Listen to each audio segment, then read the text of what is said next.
After the latest Nintendo Direct Mini, a demo for the upcoming Hyrule Warriors Age of Calamity dropped. It allows you to do the first 2 missions and some side content.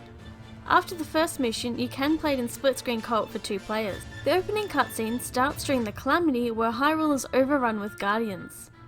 Zelda unleashes her powers to protect Link, which wakes up a strange mechanical creature that escapes through a portal. From there, we're taken to some point prior in Hyrule Castle, with monsters attacking towards the castle town. During the battle, Link comes across the strange being and, along with Impa and Zelda, they learn that it has come from the prophesized future of Doom to protect Zelda. As a Warriors game, the gameplay is of the same fare one usually expects. Plowing through piles of enemies with combos and a massive attack that builds up over combat, taking over outposts, and fulfilling objectives during the mission. There are many touches taken from Breath of the Wild in and out of combat. In the demo, you can play as Link, Impa, and Zelda.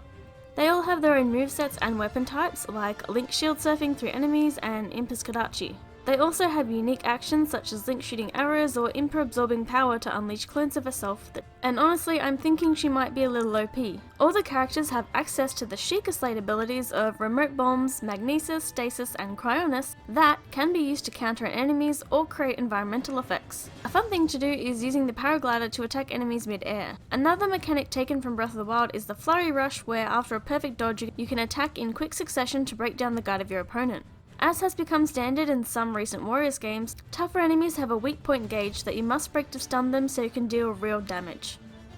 You can do a prompted attack to finish them off as well, though not always necessary. Aside from environmental effects, you can keep your eye out for barrel bombs, treasure chests that require magnesis to dig up, or many Koroks that are hiding. Defeated enemies drop items such as food and monster parts, and outside of missions you'll have access to a map of Hyrule where you can deliver supplies, which will give you cooking recipes or open more shops. With a recipe, you can cook food before a mission to get a buff such as increased movement speed. Some deliveries will give a character a new attack, or an addition to their pre-existing combos.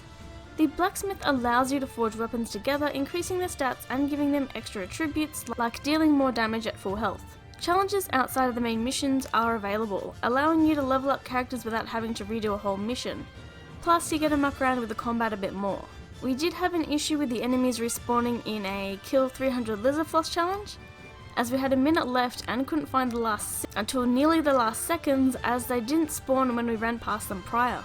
The game looks pretty much as if you were playing Breath of the Wild. Set in the past, it's nice to see areas with more life in them, and I'm excited to see more of that in the full game. Listening to the soundtrack without all the gameplay noises, so far it's pretty nice. Though the Guardian theme has come back to haunt me and my future bloodline for generations to come. I played the first level on handheld and found that it ran decently aside from cases of mass explosions. It has the usual issues of pop-in and having to wait for enemies to respawn in an outpost, but nothing too severe. In split screen the frame rate takes more frequent hits, especially with all the crazy things you can do. I've seen people complain about the frame rate and it's not great, but I don't think it's too bad, especially when I think back on Fire Emblem Warriors in co-op, and that had performance options. One odd thing we noticed was that overtaking outposts didn't bring any allies with it, leaving the areas mostly empty and undefended.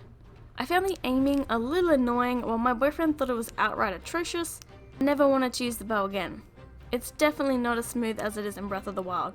The demo has given us a taste of what most of the combat and other mechanics are like. Most people, myself included, were under the impression that this game is a prequel.